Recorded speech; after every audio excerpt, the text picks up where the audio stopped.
Hello, Hockey World. It's Wednesday, October 7th, 2020. Oh, we're starting right out. I thought we were going to do it. I don't know. I'm Mike Agello, and I'm wearing a hat. Actually, I'm John Levine, and waiting to see the backstory of that comment by Mike. Russ Cohen from Sportsology, heavily caffeinated. Yeah, no, I know. I'm just in the mode, so I didn't know. I didn't know we pre-shows or anything. Sorry.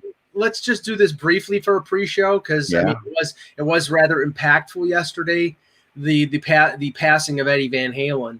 Yeah, no, that's for sure. I mean, okay, I'm not the monstrous biggest Van Halen fan, but I wholeheartedly agree. He's an innovator and an unbelievable guitar player. And it's funny because I'm probably one of those few people who liked the David Lee Roth version of Van Halen and didn't mind the Sammy Hagar version. I found redeeming qualities in both of them. So yeah, I did too. I was lucky. A friend of mine invited me to see Van Halen at MSG, and I want to say tickets were like $50, and they were mezzanine seats. They were really good. And that was when David Lee Roth came back, and Wolfie was playing bass, and Wolfgang was with him, right? And it was a great tour, and it was a great show, and Eddie was still in good form. I enjoyed it. I just my thing on Eddie is he was a great showman. He's never the greatest guitarist ever because he could never play the same notes twice. But when he was in the mood, man, he could just burn it though. It was unbelievable. Well, you can tell that he's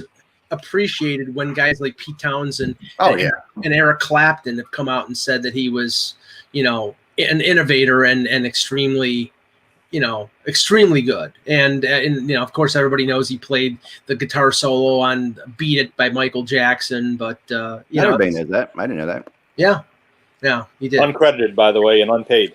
Yeah. That I could believe. I've done plenty of that. Yeah, of course we can believe. Yeah. In hockey. And I've definitely done a lot of work in music where I've been uncredited and unpaid. That's for sure. That makes sense. Let's talk about some hockey. Okay, let's talk about some hockey. Okay, so we already did the introductions. Yesterday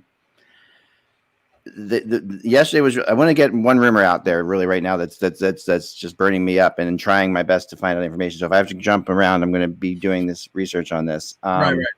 So here's the thing, Tuukka Rask. Okay, who I mean, we all know that Tuukka Rask did nothing wrong by leaving the bubble. We all believe that everybody's Boston came out and said they're okay with him. Apparently, that's not everybody in Boston.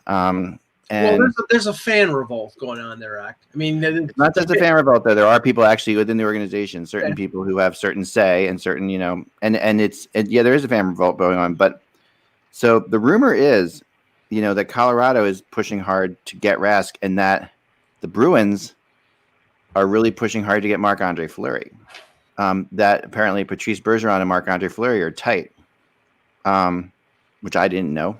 But that's something that I was told, so that's the interesting thing twist right now and everything. Now we know Marc-Andre Fleury, the asking price right now is ludicrous, and and we have to talk about that because I mean, and I don't know if it's 100% true or not, but I'll just take it at face value. When Brian Lawton comes out and says that not only are teams asking for a number 1 and a number 2 for Fleury, but that they want Vegas or some other team to retain at least a third of his salary.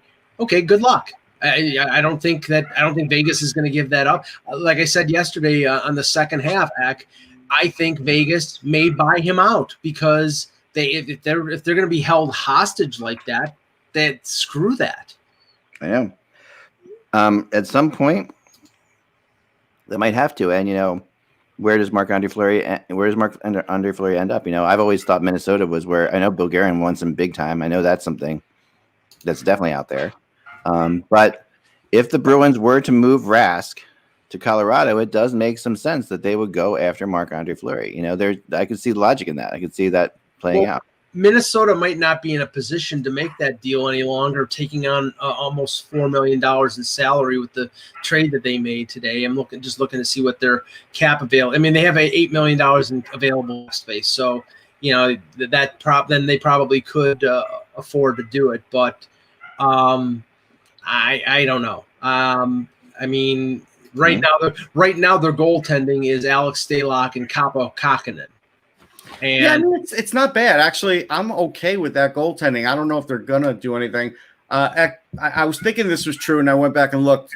Fleury and Bergeron were in the queue at the same time. Bergeron was only there a year. Fleury was there 2 years prior, but they were in at the same time, so they probably played each other. They probably played on an all-star team or so together, and so that's probably how they know each other. Yeah, there you go. Russ, just interesting because I'm keeping an eye on the second round of the draft. Yeah. The Penguins drafted a goalie, Joel Bloomquist. Bloomquist is good, but again, in this draft, like I wrote about Drew Comesso, and I like him, and I think he does a lot of things well, and Bloomquist is very good too. But again, these are not like guaranteed franchise goalies. It's not even close. Yeah, these are developmental projects, but that was the third goalie to go in the draft, and So and ahead of Nico Dawes, who was the number one goalie for Team Canada. Yeah, well, Dawes, I believe this is his second go round for being drafted, and Dawes has had ups and downs. He was really good this year. Obviously, he was goalie of the year, but I still think there's a little bit of a knock on him. And again, I'm not sure any of these goalies are number one goalies. So that's the whole thing. Now, Eck, we should tick off some of these trades that happened because go for it. I mean, okay, first, like I referenced the Nashville deal with Minnesota and Luke Cunnin for Nick Bonino. Cunnin, I believe, was still on his entry-level contract, and Bonino is entering the final year of his deal, making $4.1 million. So Minnesota took a sizable cap hit on this one. Plus, they get a second and a third-round pick, fourth-round pick going to Nashville. So essentially, Nashville paid for them to take Bonino's contract off their hands. But as they were saying, Guerin had Bonino when he was assistant GM in Pittsburgh, so he knows his character and quality. And clearly, Nashville, with that move, as well as the buyout of Kyle Turris and the buyout of Steven Santini, have relieved themselves. I think it's like something like $8 million of salary for next year. So again, Guerin's falling back into guys he knows, but Cunnin was a great goal scorer in college. He had 15 goals last year, and he didn't get much power play time. If you put his shot on the power play, he's going to get you 25 goals. And 14 of his goals were even strength. Now that he's been healthy, he started to have an impact. So, hey, if you want to fall back and get one of your players, great. Yeah. But I'm telling you, Nashville got a goal guy that they need. And this is a big thing for them is secondary scoring. So this is a great trade for Nashville. Yeah, I mean, Jan, there's just so much that, I mean, I can understand the trade of Cunnin for Bonino in terms of Guerin looking for a culture change in Minnesota, which we've been saying all along, that a lot of these moves that he's making are based on that. But you're giving up a young player for a veteran guy. You're adding almost $4 million in salary. And I don't know. See, I don't know right now, is Minnesota a team that's going to make the playoffs, or are they just sort of in a reset? I question this deal a little bit. Yeah, I mean, it's interesting. I mean, as you said that. So Bonino only has 1 year left also on his deal. So you gave up a 21-year-old Kunin who I thought played better as the year went on, especially as Russ said, when he started to get an opportunity. He started to kind of deliver on the promise that he had. And you turn him into Bonino, but the guy that got at 37 overall, I actually like that pick a lot. And you can argue that maybe in terms of in the future, he may even have more upside than Kunin does. So that pushes the deal a little bit more towards what Minnesota did. But on the face of it, the 10-year spread between Kunin and Bonino, the 1 year that you only have him for probably unless you resign him, the $4 million in salary. I get changing the culture, and maybe obviously he'd use Bonino as a guy to come in and help aid in that. But I think it's a heavy price to pay. And giving up a 21-year-old kid who we finally started to see some of the fruits of when they drafted him and some of the play that we expected from him. So Nashville gets a nice ad there. I mean, and they also get rid of $4 million in salary on top of, I'm sure we'll get into, them buying out Turris. Yeah. Yeah, I mean, as an example, too, Cunnin had a couple of playoff goals, too. You're basically trading for a 32-year-old guy who, even though he had 18 goals, the wheels are going to come off at some point for Nick Bonino real soon. And you traded a guy that could play 10 years somewhere. And that's why it's he's only under contract for 1 more year. I know, but it's like, even if he wants to re-sign him because he knows him, I don't know. You're probably taking him. You're probably offering him at most half of what he's making right now. So the Flyers just made a gutsy pick. They took Emil Andre, who's a 5'9" defenseman who moves the puck great and has a lot of offensive ability, but he's going to take a little while. He's a great skater, but to get a guy like this into the NHL, he's going to have to do a few things. He's going to have to gain a little bit more weight. I forget what he's at. I want to say, let's see, can I see it there? No, he's probably at like 155. I think if he doesn't gain weight, he's going to have to gain some strength.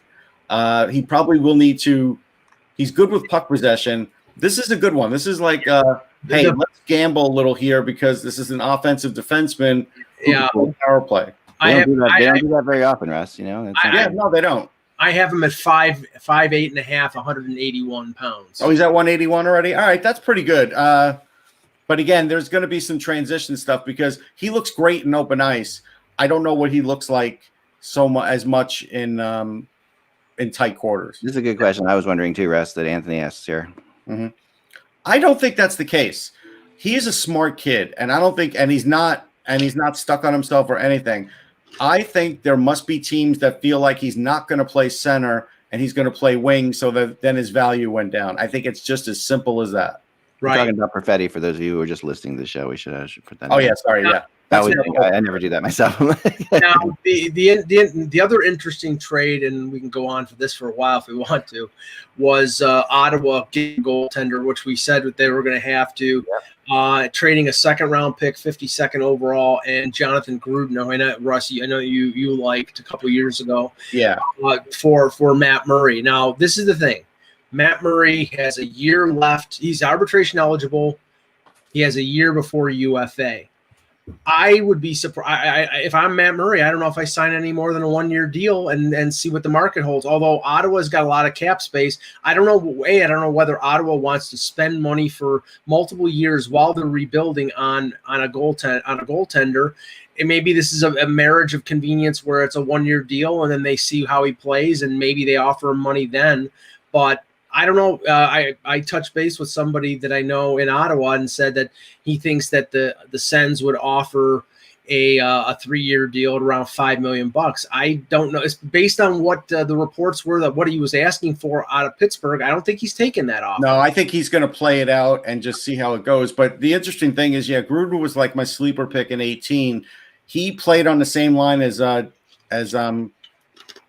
Jack Hughes, and so he learned a lot from Jack Hughes, and Jack Hughes actually credited him too because he felt like Gruden's speed and decisive decision-making was really good and really helped him along.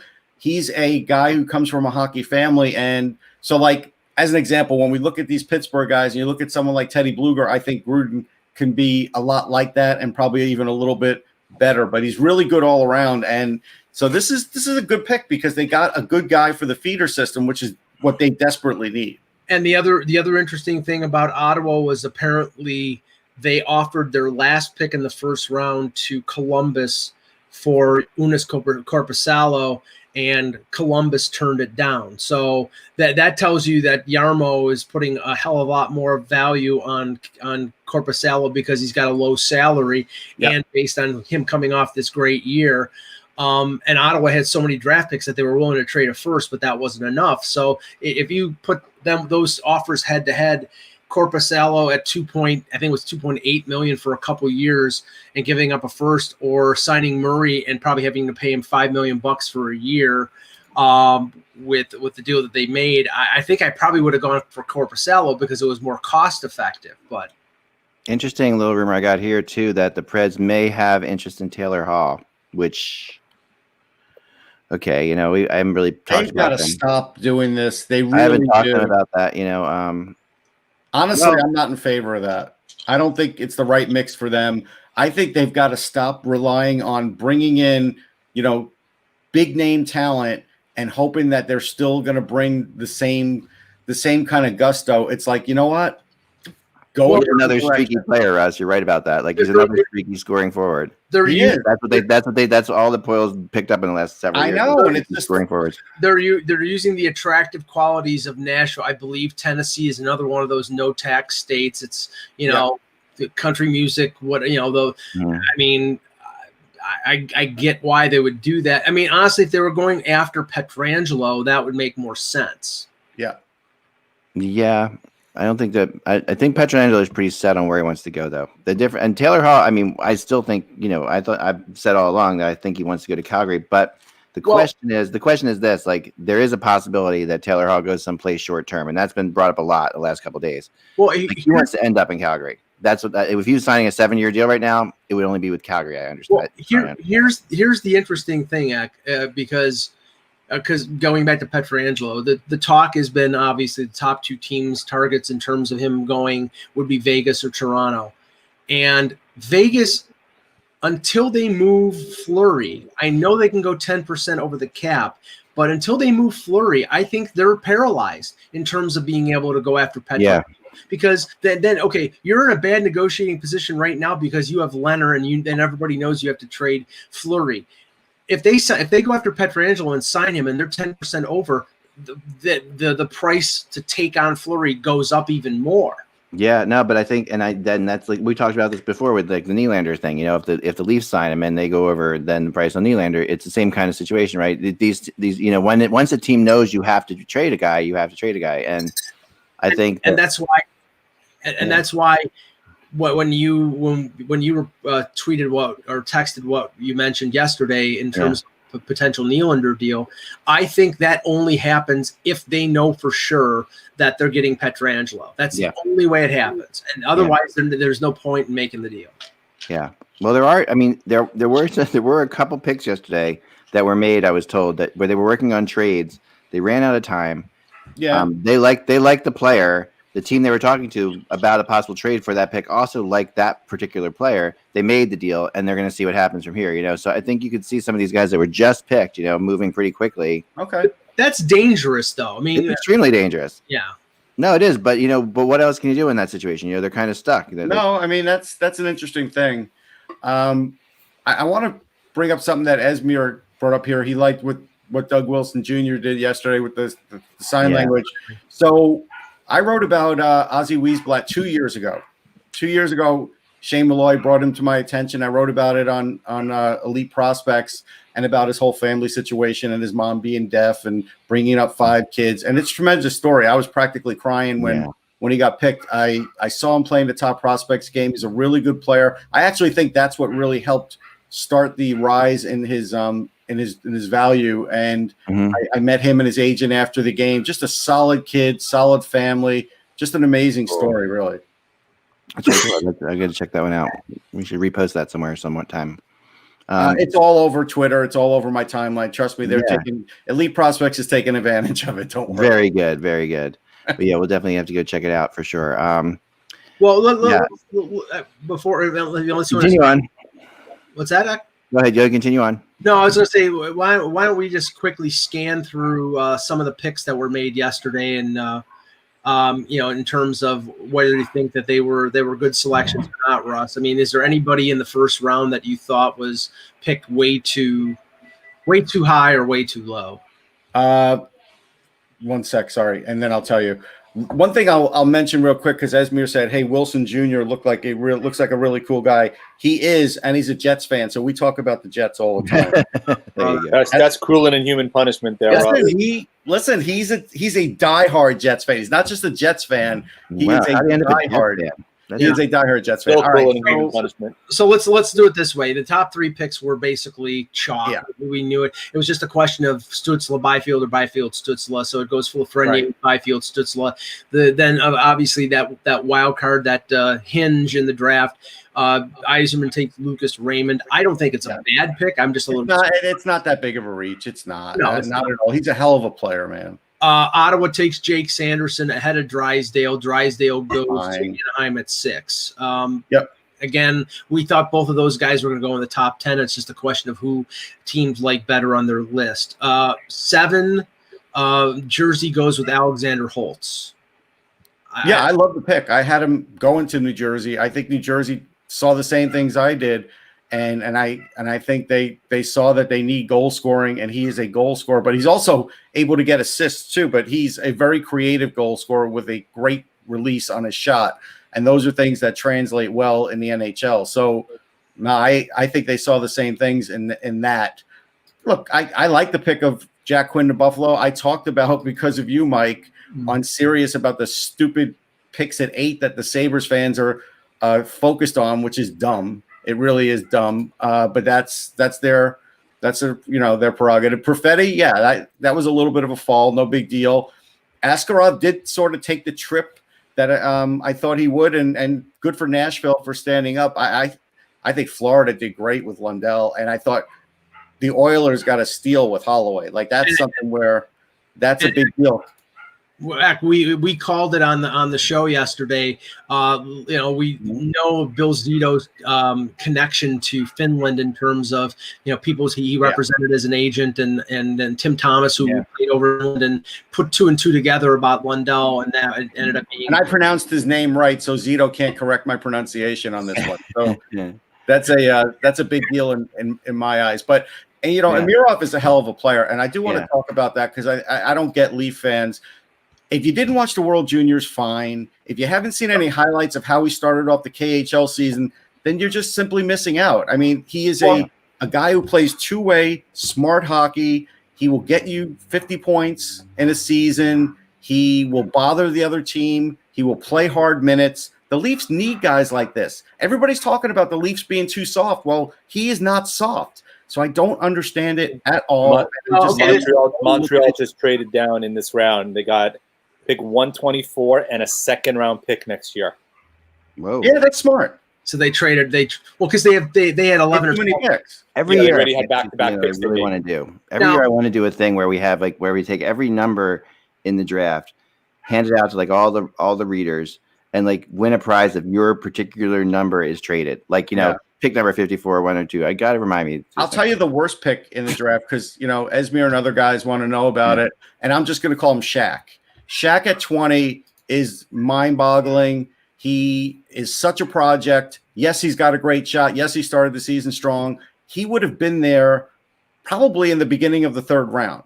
But for some reason, New Jersey, this happens to teams when they have multiple picks. Just ask the Boston Bruins. Yes. Sometimes they outthink themselves and they feel like, well, let's take a home run swing on the third one. It's like, well, you didn't need to take a home run swing. He would be there.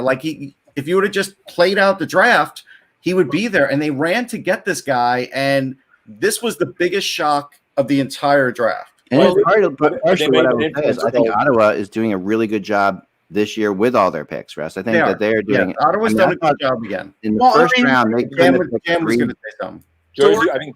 Jersey might have been influenced by the Rangers trading up to get the guy I think they had targeted, right? And I think that may have forced their hand a little bit. Again, that's where you're staying way too true to say, hey, I need to get 2 forwards and a D-man with my 3 picks. And, regardless, I'm going to make sure I make that pick as opposed to trading down. Right. Or just not taking the guy there, taking somebody else and grabbing it with another best player at that point. That's what I think they should have done.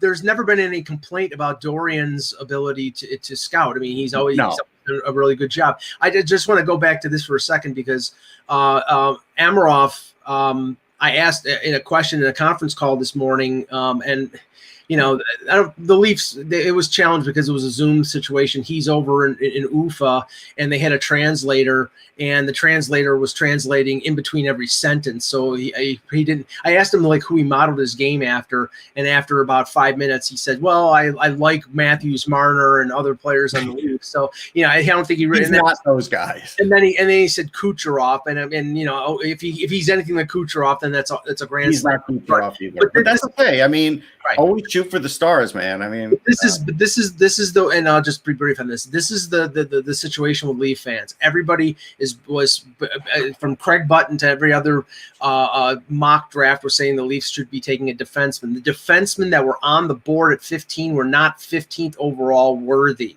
No, but as far as now, what's been happening in the second round, they've had plenty of chances and let a lot of guys go. But but I'm just saying it's and of course they pointed after the Caden Gooley was drafted the pick after them by Montreal. Braden Schneider, the Rangers traded up to get him at 19.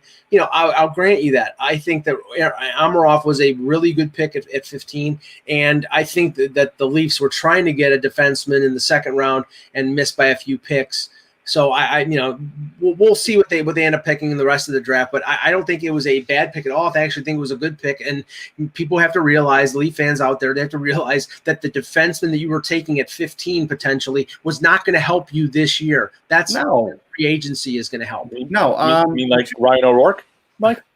Yeah. Well, I mean, let's talk about Forrester for a second. Yeah. So Forrester's, I've had this pick in for a long time. Like I've been talking about Forrester for a while. I did finally write about him about 3-4 weeks ago. He is a guy who he could blow up the offensive zone. He's got a great wrist shot. He's powerful. He needs to work on his skating, which is fine. I don't think it's nothing bad. It's really just, a little more explosiveness, but he blocks shots. He has a defensive nature. Like, this isn't just a guy who's just a power forward and can score because he's big. And this is a guy that's got more talent than Isaac Radcliffe. I always liked Radcliffe's ability to shake and bake or whatever, but he doesn't have a wrist shot like this guy, and he's not willing to play defense like this guy.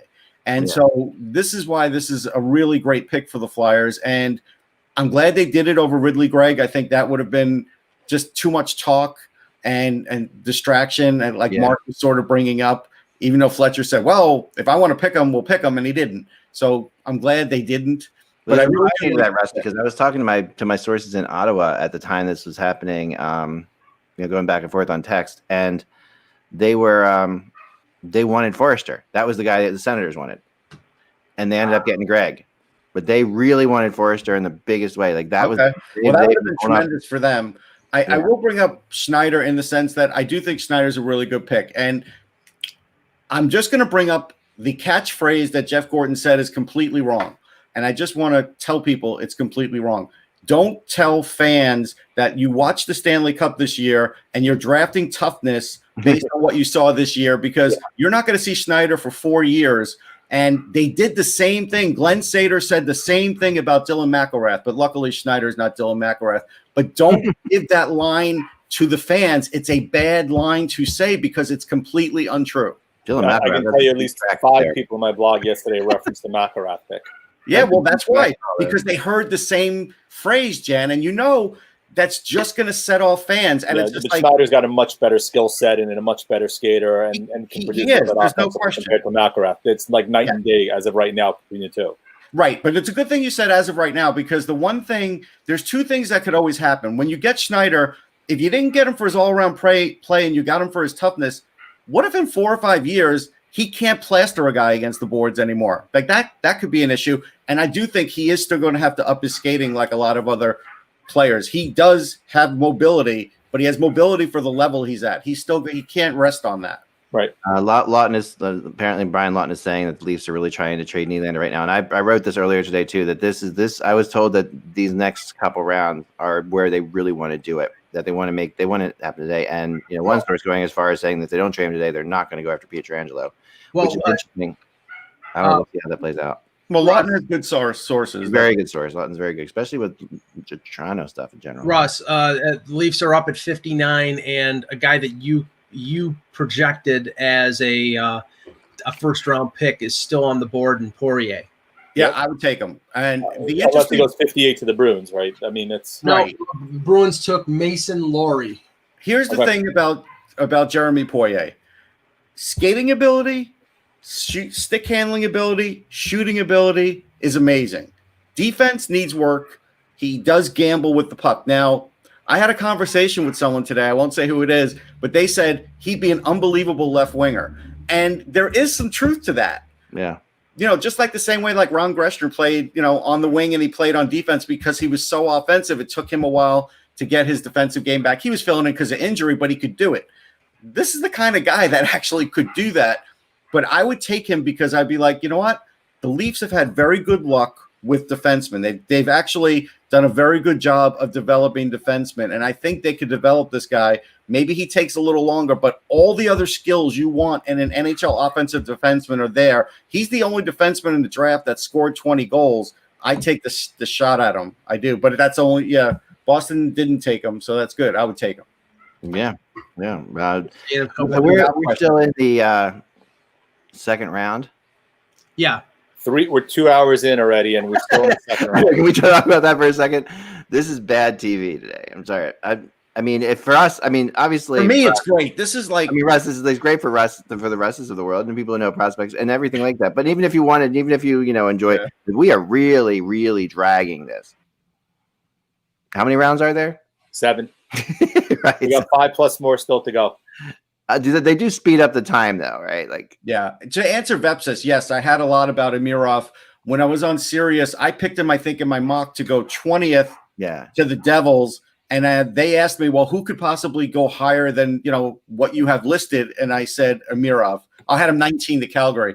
And I mentioned him. So that's why I wasn't surprised at that. Now, Eck, what you're talking about a long day. So yesterday we did what we did. Yeah. And we did the other show. Yeah. And I went back on Sirius. I was on until midnight. I can't believe you have a voice right now. I know. So I was on until midnight. Then my dog had a little trouble during the night. So I got some sleep. And now I'm back on again with this. And now I'm going to go back on after the draft again today, whenever that is. Very nice. Very We'll nice. see you at midnight again, Russ. No, I mean, so I want to talk a little bit about Askarov and the Predators too. The Leafs took Ronnie Hervonen. It's a good pick. He was the other guy I was going to mention that's still out there. Yeah. No, So that's what do a you know good about pick. him? The one thing I thought I tweeted and didn't, and I told Mike this, there was going to be a strong stream of Euros and NCAA players today simply because you don't have to worry about signing them to quick ELCs and you don't have to worry about developing them.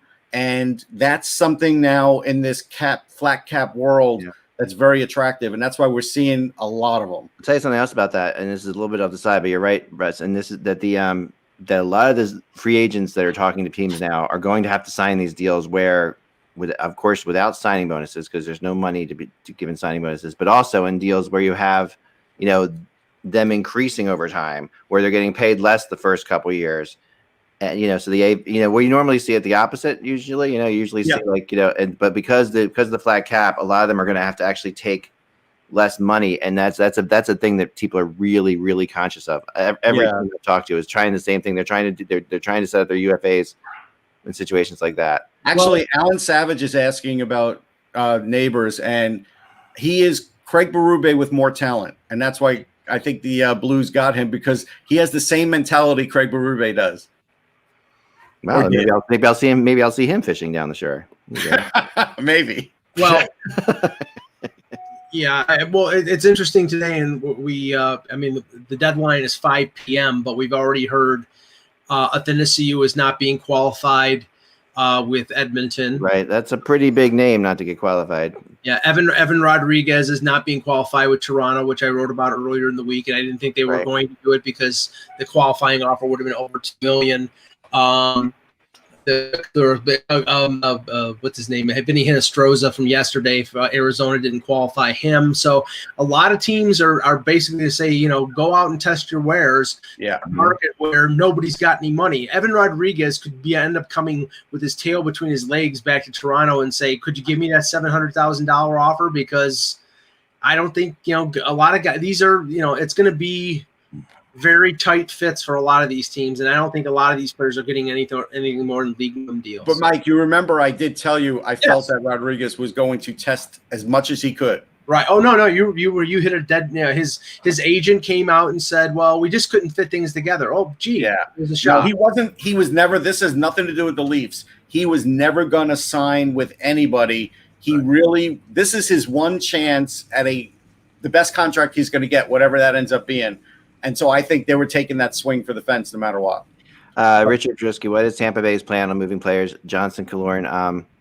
Well, they're trying with Johnson. They're trying to move Johnson. He's giving them a list of 5 teams. For Killorn, they want a number 1 pick back next year, which is a tough one. You can't give him a number 1 for Killorn. I mean, he's good in front of the net and all, but he scored almost 30 goals. I know, but again, that's the same as giving a number 1 for Wayne Simmons. At some point, Alex Killorn's going to be too beat up. So basically, they have him, and they have Gord too. And Gord's another guy that they're trying to. That those 3 are basically the 3 guys. Then I've been told if that doesn't work, and they can't get anywhere with that because they're actually trying to. They're trying to sweeten the pot with Johnson to get more. They're trying to. But Johnson is also a at the same time is also can play center. So that's pretty good. So can Gord, but they both have ridiculous term left. Good, right, ridiculous term left, and at the end of the day, the real big move for them, if they really get desperate, I was told, is Palat, which is obviously what they don't want to do. Yeah, but he's got no. Right, but he has value, and they could definitely get. They're just trying not to. They're trying to get value for some of these guys, and that's a really hard thing to do. At the end of the day, so far there is no word about whether Johnson has or hasn't been. I mean, whether Dylan Strome has been qualified. Right, we have nothing on Dylan Strome yet. I can't imagine that they wouldn't qualify. I mean, it's like right. There a couple GMs told me that they've heard they aren't going to. So I don't know whether or not that's going to. Ryan Strome. What was that? Dylan Strome or Ryan Strome? I know. Dylan Strome. Rangers. Yeah, Rangers Strome. Ryan Strome. Ryan Strome. I'm sorry. No, I'm sorry. Yeah, Dylan Strome's with the both of them are RFA, but and both. No, Ryan Strome with the Rangers. Sorry, I meant Ryan. Yes. No. A lot of people don't think they isn't going to get quality. He is not going to get. We will see. And Palat did have a hell of a playoffs, Anthony. That's a big thing. In that Palat has a lot of value out there. Let's talk for a second about Askarov and the play that the Predators made on this, which I thought was brilliant. And it's funny because the one thing I was listening to, and a lot of people kept saying this, and it's funny because you hear people on XM saying the same things here. It's like, oh, they must have talked to so and so because that's what they said to me. Is that GMs don't like to draft goalies in the first round because they usually don't survive to see that goalie play for their team. Right. And it's, and yet, so it's hard to sit there and say, what I did. And, like, for an example, Carter Hart, Ron Hextall drafted Carter Hart, Yeah. And where are we sitting, where's Ron Hextall right now? So it's interesting. The one GM that wouldn't care would be, Poyle. Yeah.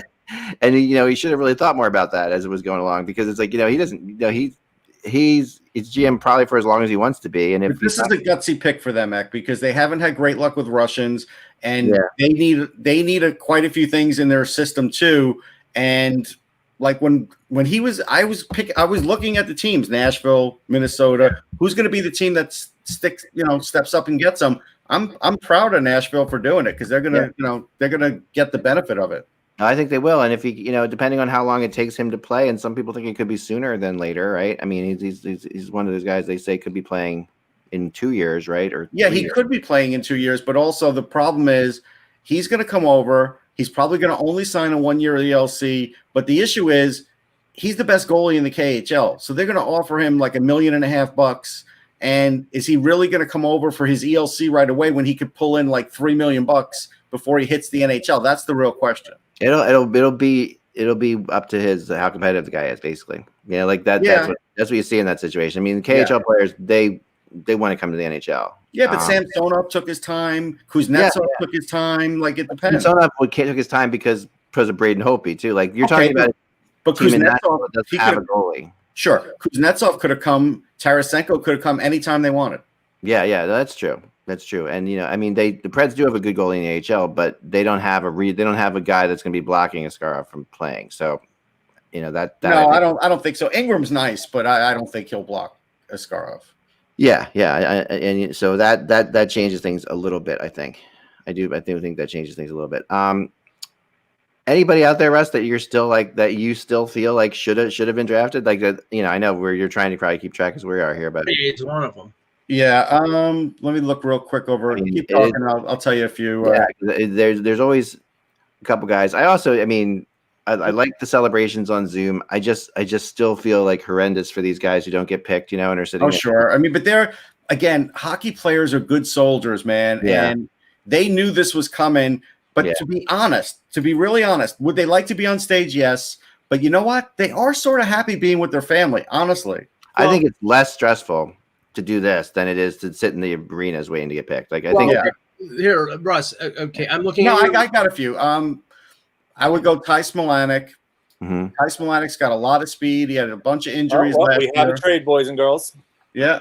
The Rangers traded Elias Anderson to the Los Angeles Kings for the 60th pick in the draft. Well, I think Anderson's dad's still a scout for the Kings, so that's a smart trade. Okay. So that's a good move. Listen, Elias Anderson's going to play in the NHL. He just got off to a bad start, wasn't treated exactly right, and all the other stuff happened. Go look at his numbers at HP 71; they're good.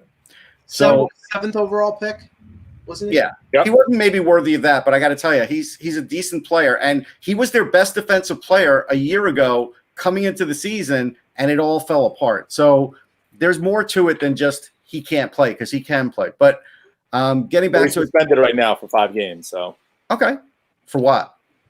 Headshot. Okay, but that's fine. I mean, you want aggressiveness. Like, that's something where he is going to be a defensive shutdown guy. So Right.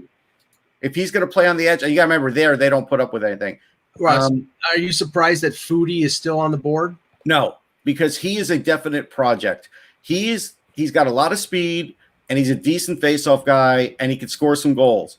But he didn't put up near the points that everybody thought he would, so now he's sort of paying that price. But when I saw him a couple games in a row, my issue with Foodie was the fact that he would make great plays, great zone entries, and then the players he's playing with, he couldn't get the puck to, or if he got the puck to him, they didn't get it back to him in a good scoring position. And I just felt like some of that was on the players too. So somebody's got to get a good one in Foodie, but nobody's taking a risk. This is a good pick by the Rangers. Cully, I forget how you pronounce his name, but he's William Cully. Good. That's a good pick. So Smilanic, I like Daniil Gushkin. He played for Muskegon. He had 22 goals in 42 games. He has got a lot of talent. He came over to the U.S. early so he can get assimilated. He's going to play for Niagara this year. That's a guy who I like. At some point, we'll hear his name called. Is Nyback? Yeah, Nybeck is another one who teams are probably iffy about him because he's a little bit smaller, and where he scores his goals are around the net and around there. But he's pretty fearless. He's a guy who knows where the puck's going to go. He's got a great shot. He's worked on his two-step quickness already. So at some point, he will be one of those guys that somebody gets a real deal on. And yeah, he'll take a few years overseas, but that's fine. I was happy to see Clevin get taken. I wrote about Clevin in October. Seems like 5 years ago, but that was a really good pick. He is going to be a shutdown defenseman. It's funny because he's got a great shot. Like Sam Morin had a great shot, but the problem is the windup is so hard and long that he won't get that kind of time in the NHL to uncork it. So unless he does something with it, he's not going to get to use it very much. But and you had Sean Farrell from I like Sean Farrell. He's a guy you notice every game, and he's fast. He's smart. He doesn't always finish the way you'd hope, and so I think there's something there where he's got to become a little bit of a better finisher. But he is a guy that somebody will draft and get a really good player. There's a bunch of college players that I've got tagged that probably will start seeing from the 3rd round on. Let me pull it up here. There's Parker Ford for Providence. He was playing first-line center and doing great last year. Kuznetsov went. That's a good pick. Kuznetsov, the big thing about him is really good one-timer, really safe, accurate passes, a lot of hockey sense and block shots. Zach Ewens from Merrimack and Declan Carlisle from Merrimack. That was a good combination there. They're both going to go. Carl Berglund is a center from UMass. Jacob Flynn, another defenseman from UConn, has a good chance. So these are guys that, we'll start seeing a little later on, because these college players, they go 3 years at least in college, and teams don't have to worry about them, and they develop. Igor Sokolov taken by Ottawa, and now Tampa finishes out the 2nd round. And Russ, this is I had a horrible French teacher named Madame Sokolov. That just gave me shivers. Sorry. This is a perfect place for a team like Tampa who likes to develop their players. If they take Poirier here at the end of the 2nd round, with the talent that he has. So I did an article on 3 power forwards that I like that would be later in the draft like this, like in the 2nd, 3rd round. Colangelo was one. He went. I thought the Leafs should have gotten him. Dylan Peterson's another one who's still on the board. And Sokolov. And Sokolov's 6'4", 240, man. He's a guy that is fast for his size. He has a lot of goals. He had like 79 goals last 20 or 19. Yep. So, but he's an overager, which is fine. That's another. That could be another benefit for them. So the cycle for him is a little bit less. but he's a hard worker, and he's a bottom 6 guy. But the idea is, I like it because of the age. I think it gives them a little bit of a leg up because now they can bring him over. And you know what? He also draws penalties because of that size, and guys can't get around him. When he holds onto the puck, a lot of times he draws hooking penalties. So it's a good player. No, Russ, nice. is anybody you like better that was still on the board than who the Rangers took? Maybe Poirier or one of those guys? I mean, I don't think the Rangers will take the chance on Poirier because, they want to be safer. And I think right now that's Gorton's MO. He doesn't really swing for the fences very often. That's a good pick. Right now, if we're looking at guys at this part in the draft, the one guy who I might have gone for is Smolanic, simply because he's a center. The Rangers do need centers, and his height could be a second line center, and he's got great speed. But it's not like Boone Evis, where the guy is just speed.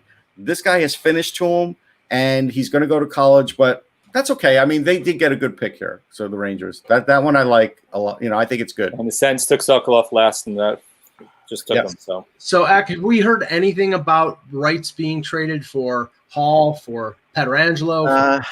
No, we haven't. I do know yesterday when I was talking to people just about what was kind of like a real lack of trades, and we're getting trades today. But we're still haven't really seeing the trades that we have to see.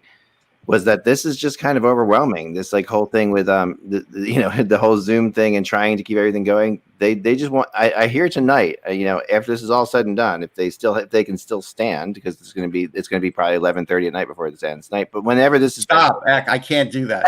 whenever this is said and done. Sorry, I want to watch the Yankees game tonight. Sorry. Yeah, whenever this is said and done, that's when the trading will begin, because it's really hard for them to Zoom, text, all this stuff. I mean, I've gotten 2 texts today by accident from people who were like, just ignore that. I didn't mean that for you. And I just, okay. And they 2 things that went down. It's just funny.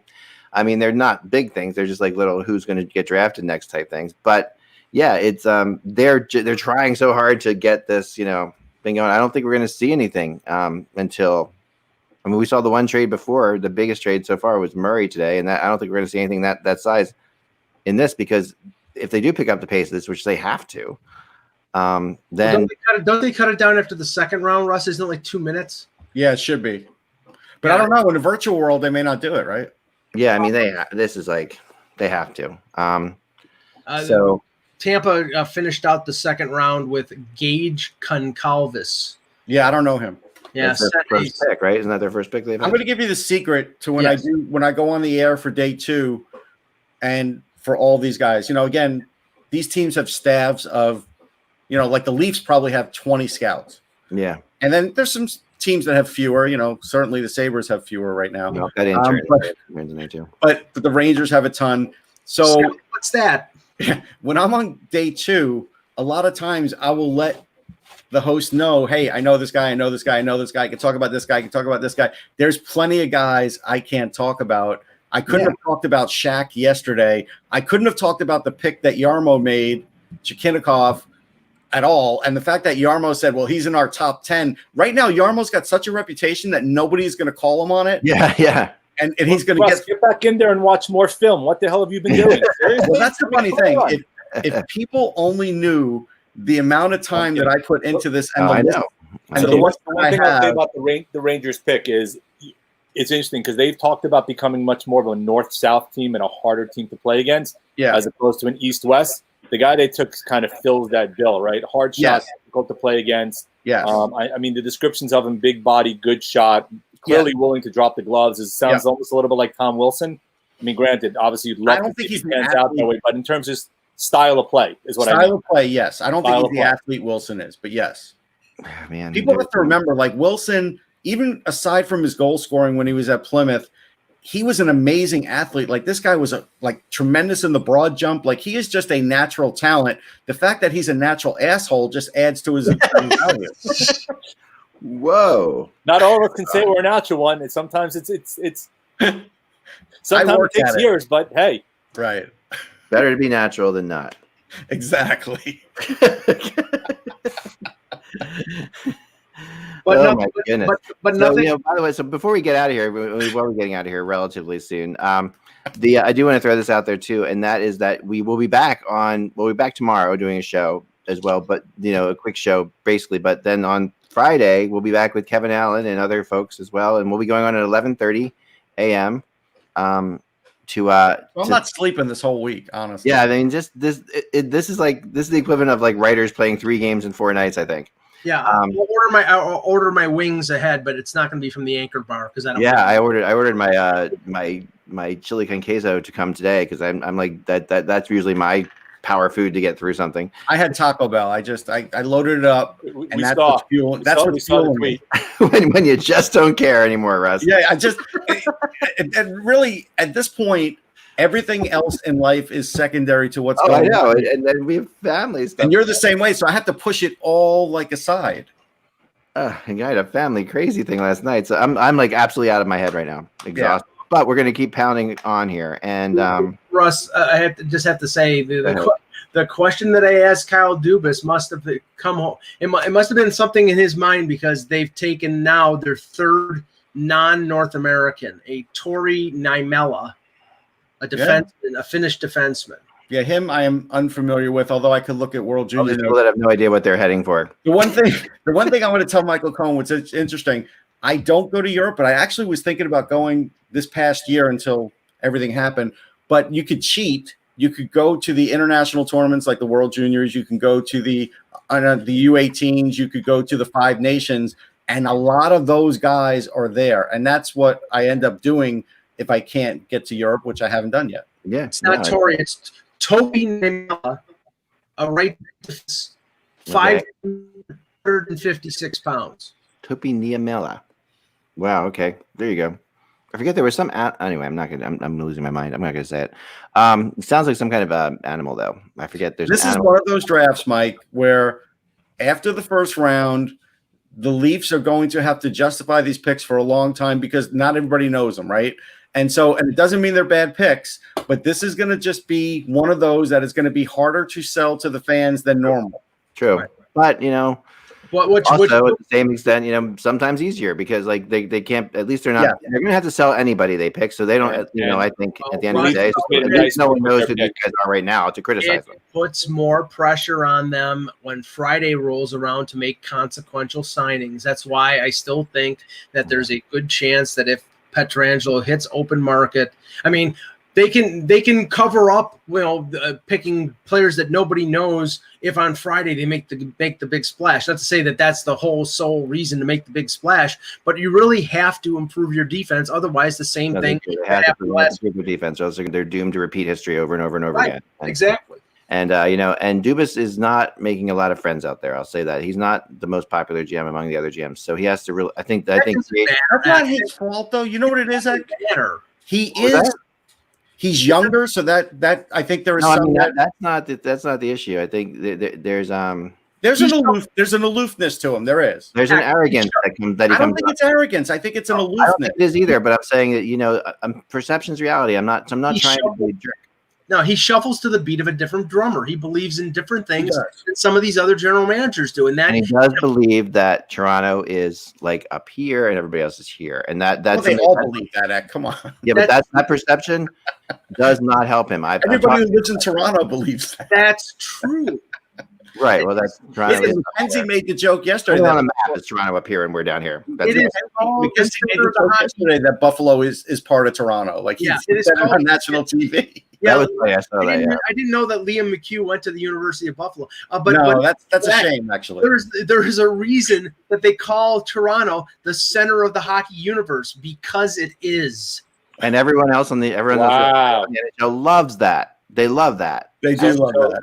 2 things. First of all, obviously, we need to do a shout out to Guy Lafleur and hoping full recovery in the recurrence of the lung cancer. I mean, clearly not ideal. That just came out earlier today. Yeah. So clearly full recovery. And then we talked, you mentioned Ryan Strome. You kind of have to wonder, with the Rangers not dealing him to try to get a second-round pick, you sort of kind of wonder is maybe they are going to give him a qualifying offer. I mean, I think that not saying market value. I don't know how much value he has. Well, again, put it this way. Nick Bonino, who has $4.1 million left on a year, you might have gotten Strome for a year as an RFA for about $4.5 to $5 million. Would you rather have Nick Bonino or would you rather have Ryan Strome in terms of what he I'd gives take to Strome because I'll take Strome only if Panarin wants him. Like, we don't know if Panarin says, I don't need him. You know, they don't have a second line center then, right? No, now. I know, but the idea is I'd rather have Strome on, but the Wild would rather have Bonino. If Gordon goes up to Panarin and says, hey, do you need Strome to have the season you did last year? And Panarin says no, then he's going to continue his quest, and we could see like Derek Stepan. Right, exactly. I forgot to mention this yesterday, which I thought was really interesting, but I just wanted to mention it. Is that it was I did not realize at all, and I don't know how I didn't know this, that Mario Lemieux and Patrick Roy were born on the same day. I never knew that. Isn't that crazy? And they both had a birthday. They're both like 54 years old. It was yesterday, I think. Or the day before. Who would win that fight? That would be an interesting fight. Isn't that crazy? I mean, you're talking about the best, maybe the best, arguably the best at their positions. Or top two with their positions, or top three. I would take the same exact day. I would take Patrick Roy to beat up Mario Lemieux. I would. Yeah, I wouldn't want to fight Patrick. No. It's also it's also two Frenchmen. So there's going to be some sort of like duel at dawn type thing going on. So it's not, right. Not a normal fight. But they definitely are. But I mean, Mario and Patrick is like, Patrick's more like, I'm going to kill you French than Mario is. I think Patrick is way more insane than Mario. I think we saw that in his son Freddie. Like, yeah, that's for sure. That is pretty crazy. I would like to see that for sure. All right. That's all the time we have for today, I think. We'll be back again tomorrow. We could just keep going. I'll just keep talking. I know we're gonna have Russ hosed down in the back, and hopefully we'll be back again tomorrow. Tomorrow at 1:00, same bad time, same bad channel, and then on Friday we will be here at 11:30 with Kevin Allen. We won't be on Facebook at all on Friday. It's just going to be Friday's Anthony's birthday, so happy birthday. That's excellent. We'll just be here the whole day. We'd loved doing the thing last night, though. It was awesome doing it with Hockey Debates. You can check out the second half of the show as well there on Facebook. But tomorrow, just be here, and we'll have Kevin. And Kevin's getting dressed up. So I said I'm getting dressed up again. So I think we should all go in, Okay. No. Put on pants this time, guys. I'm going to put on a hoodie with a hole in it like Bill Belichick. Yeah, it's not going to happen. I'm going to do it. Multiple holes then. I'm going for it. You can go for it. He is a hole, so there you go. I usually wear suits all the time, so I'm okay with it. Remember, without the buzz, it is just hockey. We will talk to you again